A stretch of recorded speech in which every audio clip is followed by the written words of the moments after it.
Oh, hi, Sarah. Hi, Hi, this is good to see you. good to see you. So this is Simple Politics. I'm Kim Wehle, and my guest this evening is Sarah Just. Thank you, Sarah, for being with us. Happy to be here. So Sarah is Senior Vice President of PBS, as well as the Executive Producer of the NewsHour and Senior Vice President of our local PBS station, WETA. My late dad really loved the NewsHour for many, many years. That was kind of the go-to place.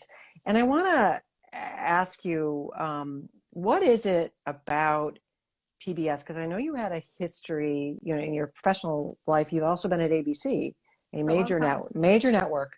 What 25 is years. 25 years? So Yeah. really, kind of lived in both worlds.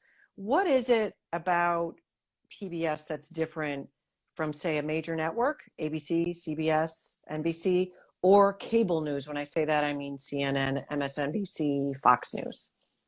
That's a really good question, Kim. And I'm happy to be here. I'm a frequent viewer of your Instagram live, so this is terrific.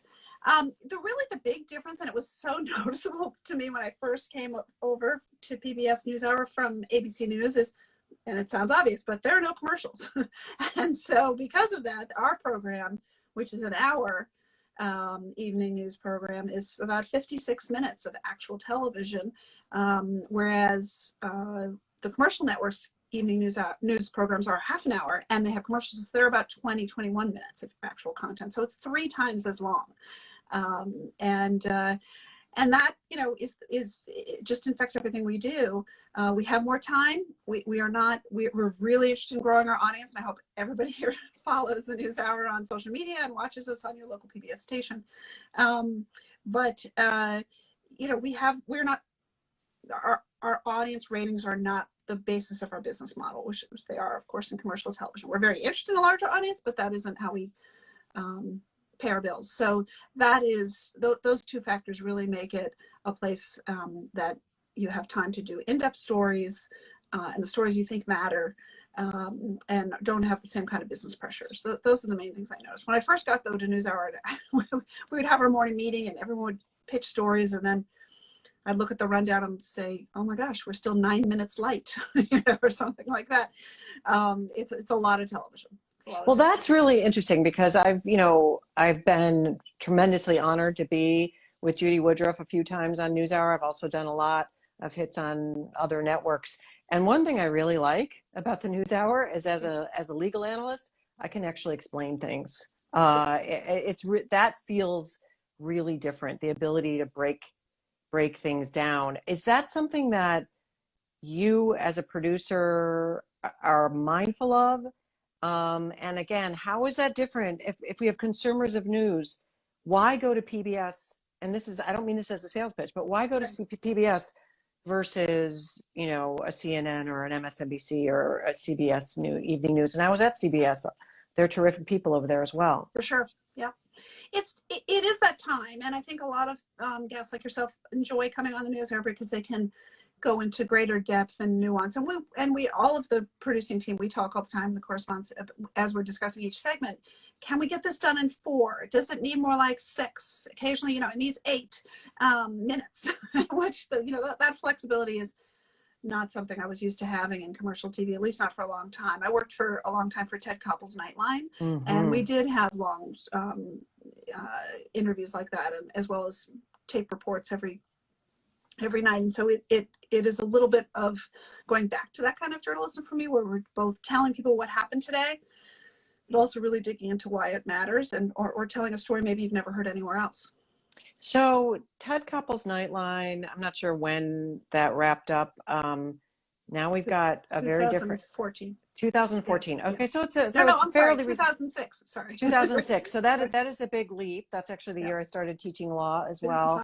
Maybe 2005. Sorry. Really different world with social media, Twitter. Yes. And look, I can see by your reaction you agree with me. How is that different? Because I don't think, frankly, Sarah, consumers realize how different things are now than when they were then. From where you're sitting, how have things changed? So different. I mean, they're certainly, even than when I started in television in 1989, the dark ages, it was it was very different. And the technology has changed, 4 or 5 times in my career. But the journalistic standards haven't. But social media, I think, has certainly been the biggest change. It used to be, to find out what's happening in the world, we'd wait for the wires to cover it, and the wonderful wires, AP and Reuters and others that we subscribes to, and every journalism newsroom subscribes to, was the fastest way. But Twitter now, where reporters tweet out a bit of a press conference while it's still ongoing, or a little bit of news as it's still unfolding, is much faster in some ways. I mean, we still have the wires and love those services, but Twitter is unbelievably fast and is a great journalistic tool, both in terms of news gathering, but also in terms of promoting your work. And the idea that individual reporters would have high profiles and express sometimes, personal opinions, hopefully not conflicting with their work. It was something just unheard of a few years ago without social media. But now is a big part of it. We do want, to reach as many people with our journalism as possible. And that's through social media as well as television. And I don't think that's ever going to change. Well, you mentioned, I think this is super important. You mentioned the term journalistic standards. And I raise that because, when I speak to students, and also non-students, sometimes I'll get the question, how do you decide what information is accurate and what information is not accurate? Because in 1989, there were a few outlets, right? There was ABC, CBS, NBC, whatever, New York Times, Washington Post. Now we get overwhelmed with news sources, and they're not all created equal. Right. So what do you mean by journalistic standards, and how can a consumer make sure they're getting good information? It's so important now that you really consider the source. It is, and I have this conversation with my teenager. Where did you hear that? Why do you trust that source? And that kind of consumer education is something we all need to keep doing and learning. And one of the things that PBS NewsHour, we're very grateful that in studies of which institutions Americans trust, we're right at the top. But even being right at the top, it's only about half of consumers. The trust in media and the news media has been so damaged, especially in the last 5 years or so. And some of it through self-inflicted wounds, and much of it through criticism from up to the president. It has created, I think, a lack of trust that's concerning in general of the media when there's information that people need to know in the middle of a global pandemic.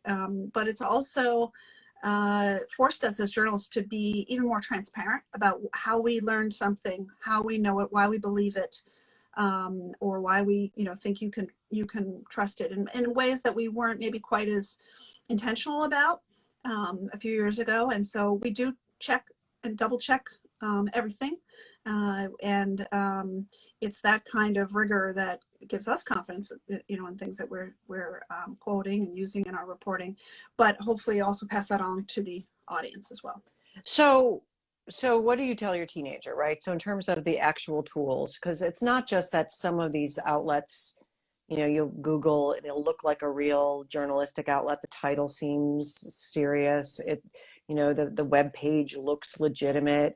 But we have algorithms now that are actually feeding us certain kinds of viewpoints into our phones based on our click history. So if you were to say, okay, your teenager or to anyone, what are the few things? I mean, you have this tremendous expertise and experience in being able to determine good information from good sources from not good sources. What would you tell people? I tell people, get in your DeLorean and go back like Michael J. Fox to the 80s, where everyone was bound by journalistic standards, and try to find those news outlets that still abide by that. But what would you say?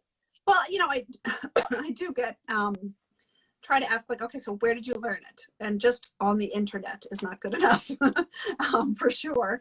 I think the legacy media brands that you just named earlier are certainly one way, but there are plenty of digital first and brand new, recently new media startups that are doing great work. I think you have to consider the publication, take a look at it. What else are they publishing? How big is their reach? Does it say, do they have opinion in their headlines? Does it seem more like an advocacy organization than a news organization? Read in on the publication or the reporter himself or herself. It's a really, it takes a few more minutes. And then if you hear something really wild, or if I hear something really wild, say from a family member, I might go just right to Snopes.com and find out what they've said about it. So it does take a little more work. You have to be more disciplined as a news consumer. You have to be more choosy. But there's also so much more to discover than there was. I mean, I'm a glued to my phone kind of person. And so there's so many more great outlets. There are the great traditional ones like the PBS NewsHour, the New York Times, etc. But there are also other ones and new ones that will just give you a greater array of media in your diet. Okay, so you also mentioned something else that I can't help but seize on, which is you mentioned opinion journalism. Right. So imagine, and this happens on your show as well. You'll have a reporter that gives an overview of what happened, what the story is. And then Judy Woodruff or Jake Tapper or whatever might turn to say, let's get some analysis. What is the difference between what the reporter's doing and Judy and what maybe David Brooks or me or someone else? What is the difference between empirical, fact-based journalism, analysis, and even opinion, which might even be a next step? Yeah, there really are three distinct things, right? And when we're doing our reports and telling you the facts of what happened, or meet these interesting people, or see this interesting phenomenon, that is news that we're explaining as, without fear or favor, as the saying goes. And the analysis is, I think these are harder things to understand on digital and social media and even television.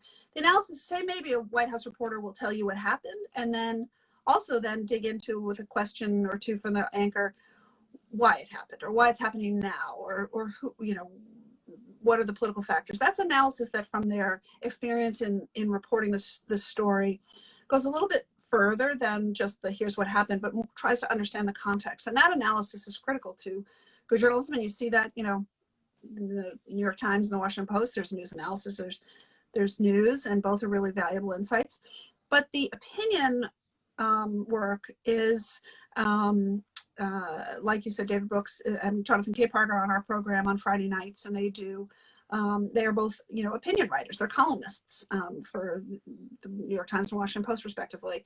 And that really has to be altogether different. That's what I think should happen, or what I think might happen. And that's something our reporters really have to stay away from in our, and in their reporting journalistic analysis. And so there's a place for opinion and a place for news analysis, and they are different. I think it's a little confusing sometimes to the audience, but I think as journalists and managers, it's incumbent upon us to label things and make that clear as much as possible.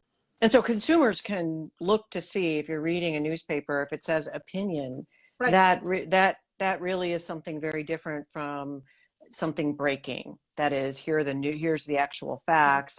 And what I tell my students is read a few opinions before you form your own.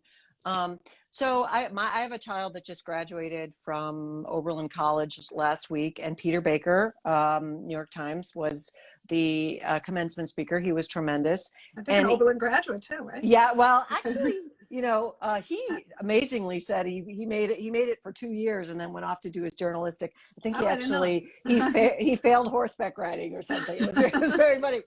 But anyway, he was saying it was, challenging in the last administration to have to create a database of over 30,000 lies coming out of the White House. And, I also, over the years, have done a fair amount of commentary on,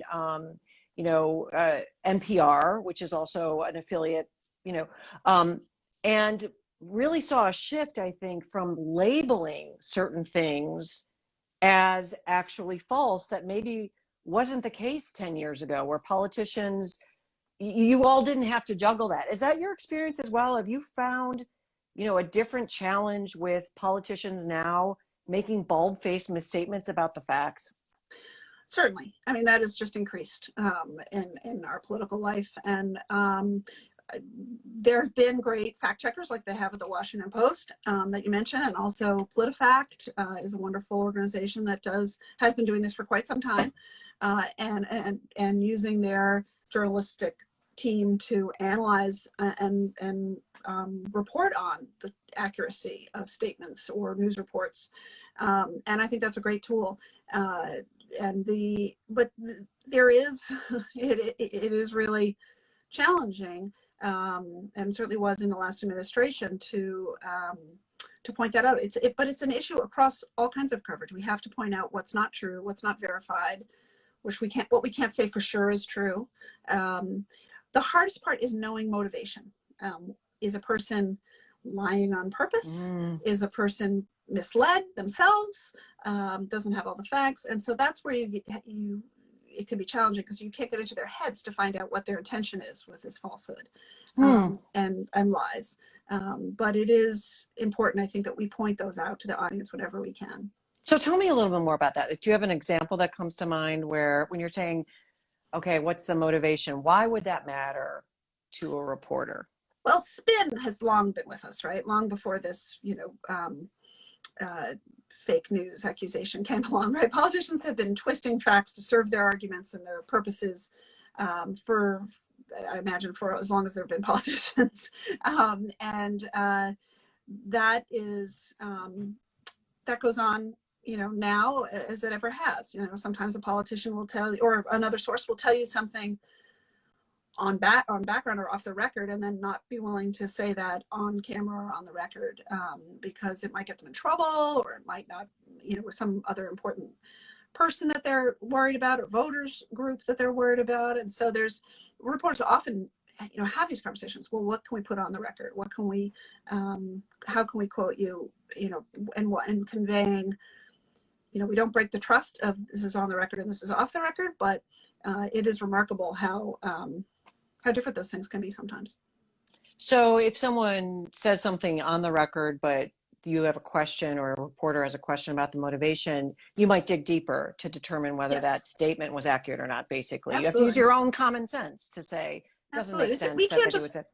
We just can't be, pass things along. Here's what they said. That you don't need us for that. That you can, we do live stream hearings and press conferences and things all the time. You can watch the unfiltered version of a lot of things.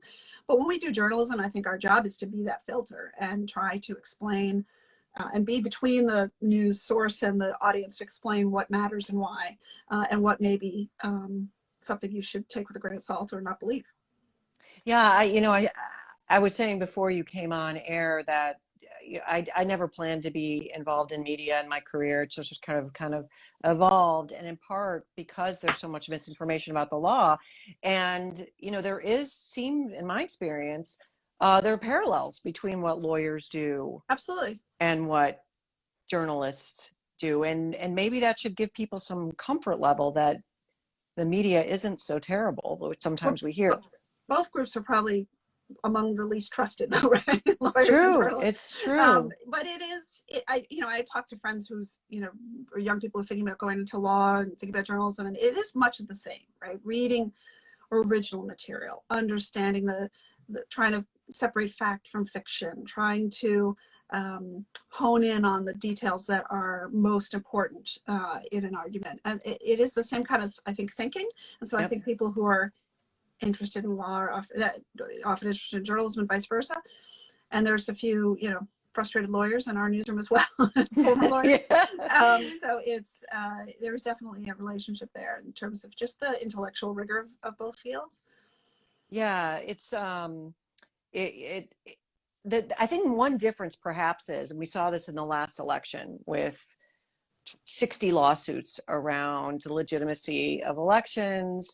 And what I tried to convey to non-lawyers is the fact that judges are bound by rules. They're bound by rules of evidence. They're bound by rules of procedure. Politics cannot really dictate outcomes because they will get reversed from a higher court. They're really confined in what they can do. And you mentioned, again, I bring this because I think it's so important, the kind of professional code of ethics that governs journalism. Can you explain what that is? What is it? I mean, it's not, you don't get the same level of accountability from an appeal. Right. But what is it that keeps, good journalists from coloring inside the lines and making sure they follow those standards that you just articulated?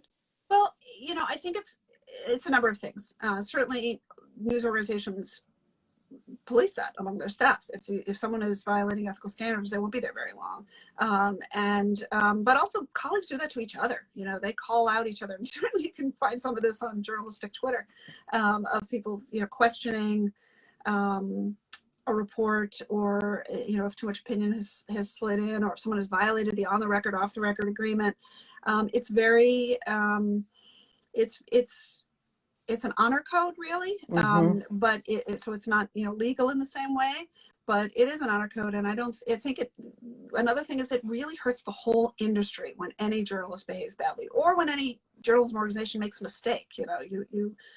It chips away at that trust that the audience has in our institutions in general, our news organizations in general. So you do police that with self-interest. This is important for our industry, that we be trustworthy. Right. And so it's a norm. I mean, yeah. Like I say, you don't wear flip-flops at the Kennedy Center, not because you're going to go to jail, but because that's just what you do. So why'd you get into journalism? Was this always your plan? I'm lucky in that I knew what I wanted to do at a pretty young age. And lucky, I mean, because like my two young adult sons are, still trying to figure that out. And I know that's, not everyone at 11 makes up their mind what they want to do, but I did. Wow. I did want to be a sports reporter, though, initially. I was a sports nut. Grew up in the city of Boston with lots of great sports teams, or outside the city of Boston. And I wanted to be a sports reporter, and figured out kind of at a young age that the stories were kind of like the soap operas that my babysitter watched. They continued day after day, and that was interesting. And my mother turned to me when I noticed that about sports stories, that it was like a big drama unfolding over multiple days. She said, that's true on the front page too. And I started reading the actual news section after years of only looking at the comics and the sports. Still love sports, but shifted my attention to journalism pretty young, because it just seemed like if I had to have a job, I wanted to have one that was interesting and challenging, and that I would like doing. And having a front row seat to history is amazing in journalism, and I've met people I never would have had an opportunity to meet in any other way. I like meeting new people, talking to people. I think if you're not just basically curious and enjoy talking to people, this is going to be a hard business. But it is that I recognized pretty early that was a good fit for me. Yeah, and you've also been quite successful. You have so many awards, not just with your organization, but so you've worked with great people. And for those that don't watch your show, I just want to name a few: Jim Lehrer for many years, Gwen Ifill, and now I know you recently brought on, or I think just continue to air, Yamiche, who I worked with at Alison Dora, worked with at MSNBC, and of course Judy Woodruff. What is it about these people? I mean, they're almost it seems like on your show, these people become iconic, sort of the Walter Cronkites of certain people, in their living rooms. Is it partly due to, and I wonder if you could weigh in on the funding and how that's different from, again, an ABC? So I guess it's a two-part question. One is, explain to our viewers how the funding of PBS is different. Yeah. And what you think about in terms of, this very carefully selected group of reporters and journalists that speak to people for an hour every night, and I think in a really unique way. Oh, thanks. Well, the funding of public television is something we make transparent on our website and broadcast every day. It's really from multiple sources. Certainly, some of it comes from PBS and the Corporation for Public Broadcasting, a significant chunk. And then we also have support from foundations, nonprofits that support journalism, as well as some corporate philanthropy, and viewers like you, as we say. And the generous support of our individual donors are so appreciated. big and small. In public broadcasting, we don't put the money into the fanciest offices or studios, although we are working on upgrading all the time. But it's really into the journalism. We don't pay the highest salaries in television that in public media, but the integrity of the work we do is not compromised by any commercial pressures. So not that it necessarily is anywhere else. I respect my colleagues in the commercial journalism as well, but that potential exists. And you say ratings, like ratings, right, yeah. Right. So which income, revenue, they have a P&L, they have to actually be making money for a corporation. For sure. Whereas you're more of an, kind of like a nonprofit type model where, okay, it's about the work. Yeah, well, it's raised in the beginning as opposed to the commercial model where your ratings have to match a certain promised amount to your advertisers. So that takes that pressure off the audience growth. Although, again, we really want more people all the time, and we're on a great trajectory upward. So I don't suggest that we aren't. But I think in terms of the reporting, Jim Lehrer, who founded the NewsHour with Robin McNeil in the Watergate hearings, had some tenets of journalism, which I'm going to forget some of them now. But one of the great ones that he had was, it's not about me. And that is just something, Judy Woodruff and all of our correspondents, we think about all the time. We're telling you the story, but it's not about us. We want the focus on the subjects as much as possible. In fact, when I first came to NewsHour, one of the things I noticed was there's some stories didn't have any visuals of the reporter at all, what we call a stand-up in stories. I want to see the reporters. I want to know and trust and see the work that's being done a little, but I don't want to make that the focus. So that's something that we are always trying to balance. It's not about us. We want to do the best story for the audience. And that's a sense of purpose that we all share in public broadcasting, and that's very important. How have things changed with COVID? So much, Kim. I mean, if you had told me a year and a half ago that, or rather, if anyone on the NewsHour had asked me if they could work from home full time, I would have said, we're a live television show. Are you kidding? We can't do that. And now, for over a year, as I'm sure so many people in just about every industry, we've had 90% of our staff at home, a little more really, the entire time, myself included. This little room I'm in right now is where I spend most of my day. Looking forward to go back to the studio soon. And we just pieced it together as all news organizations did at the beginning. And it's a little bit like tying your shoelaces while riding a bicycle to change the entire production model of a live broadcast every day. But we've all done it, and it's worked remarkably well. And I think that is I miss the interaction with colleagues, but it has worked remarkably well. Any pros, cons that you think will either stay or absolutely go? Absolutely, yeah. No, one of the things that I think a lot of things will stay. I mean, the fact that the audience, we did Skype interviews before the pandemic. We were a little hesitant about them sometimes. The picture might not be perfectly clear. The audio might not be crystal clear. And now I think the audience is more forgiving. It understands that, and you can get to interviews, maybe who aren't willing to go to a studio, to just punch up Skype on their computer. So we do that. And, the other thing is we will put out, say, a question on Instagram often or other social media and say, like we did a story recently about funerals and people using the new COVID benefit to help reimburse for funeral costs for people who died of COVID. And we just put out a questionnaire. Has this happened to you? What were the bills like? Would you talk to us about it? And within a few hours, we do a blast like that. We have people from all over the country and all different demographics and walks of life answering that question. Whereas in the before times, we would have sent a crew out to a specific location, tried to interview a bunch of people there for hours and hours, maybe only gotten 2 or 3 usable sound bites. But so it really is, I think that's a plus that will be here to stay, that we can really talk to people. But there is that intangible quality of going to see people in person. I'm glad we're starting to do that. All of our reporters have been out in the field now, and we're excited that we'll be doing more and more of that.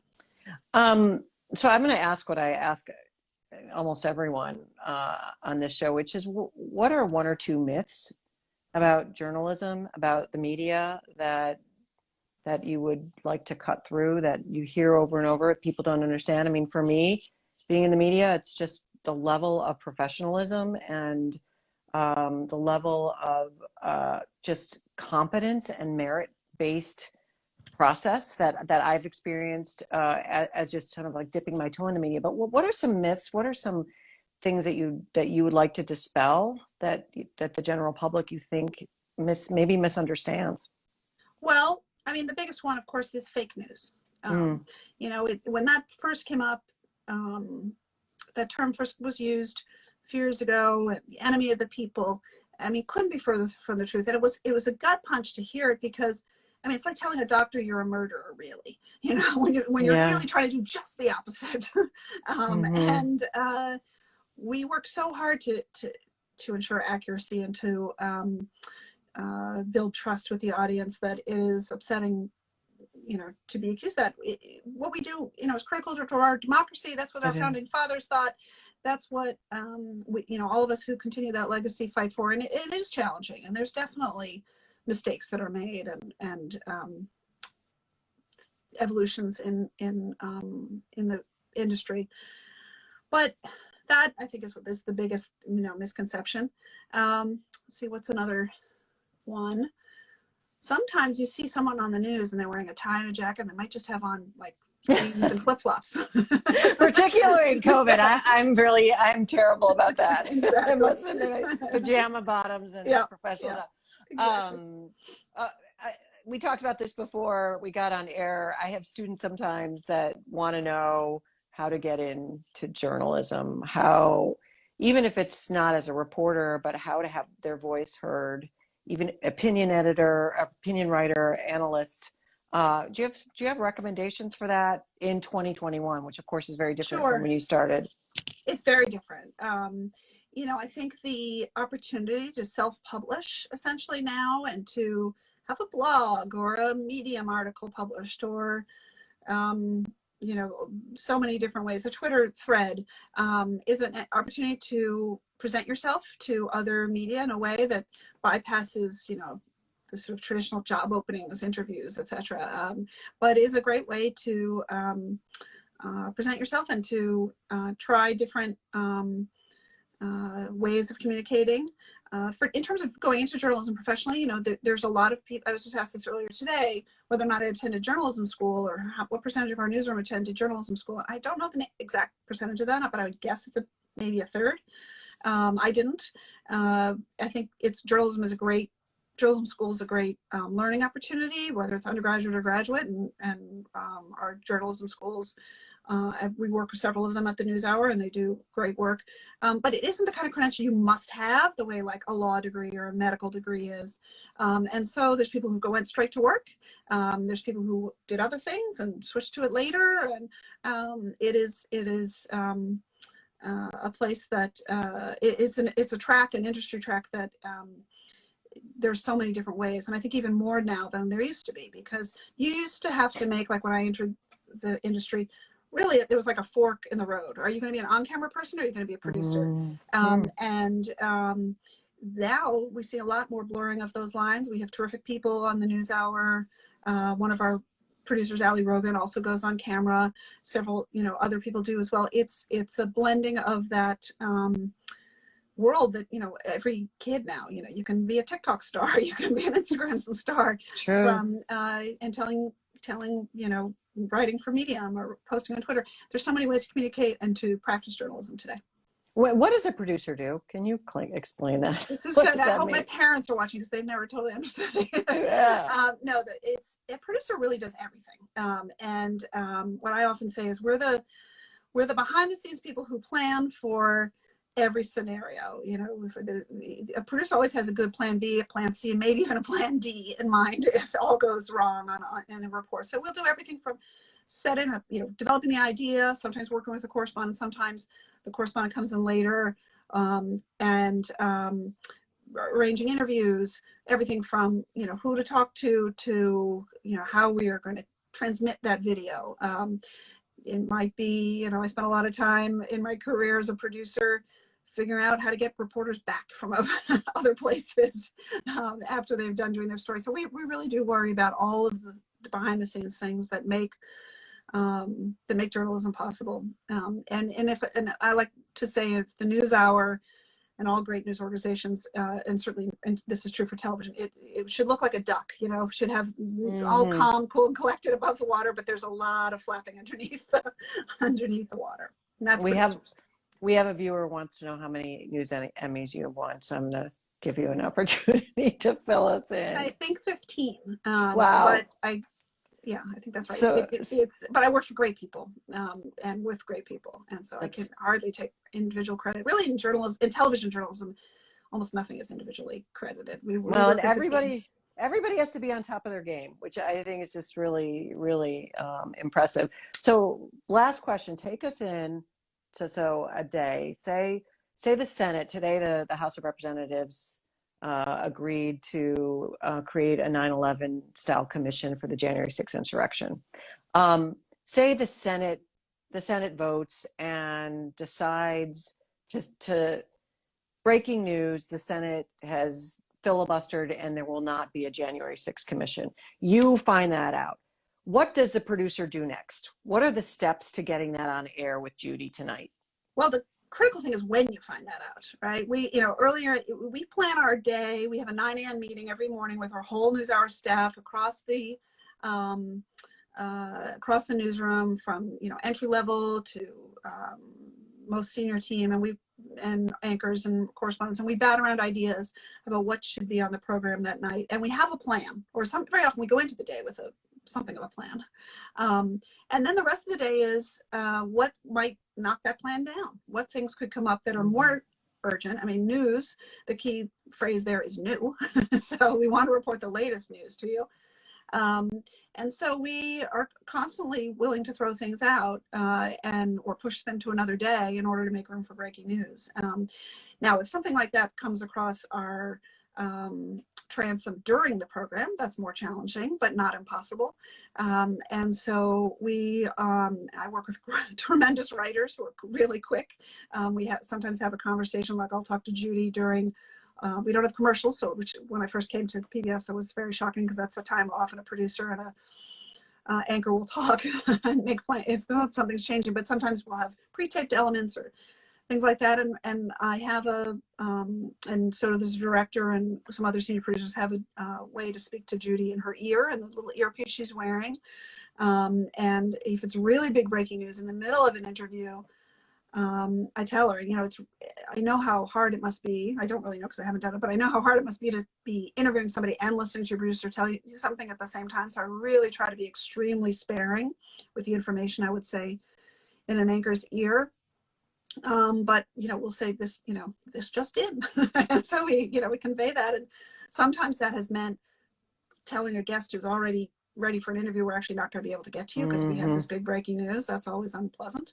That's what I've had that. Yeah, exactly. It does happen. But we want to give the latest information. We recently at PBS NewsHour opened a bureau in Phoenix at Arizona State University at the Cronkite School of Journalism, our PBS NewsHour West Bureau, and they do everything from cover the West and the region and stories that are breaking in that part of the country and features, etc., as well as nightly they can update the NewsHour for the West Coast feed so that it has the latest information, which was something we couldn't do for a long time. So we're really glad to have that. They're a terrific, small and mighty team.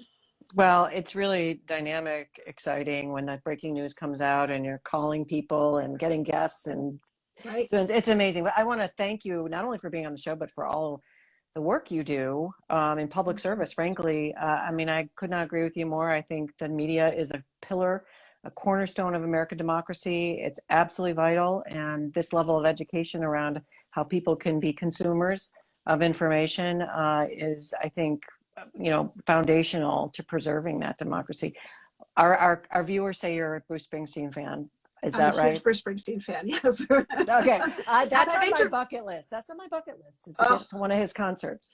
Oh, you can't miss it, Kim. It's the greatest concert you'll ever go to. What's your favorite? What's the favorites? Their top song? Oh my gosh, my top song. That's like, which of my children do I love the most? I don't know. I love so many. I think The Rising lately has been one that I really am moved by. And ever since it came out, I think I've been very moved by it. But I like the old stuff. I like the new stuff. Yeah, no, he's yeah, I agree with you. It's quite a moving piece. But anyway, Sarah, thank you again. I know Thank you're you. so busy. It's really a tremendous Pleasure to talk to pleasure you, to and talk to you. hello And to everybody out there. Thank you so much. thanks, everybody. Have a great night. Thanks, Thanks. Sarah. Take care. This is Simple Politics. Bye now.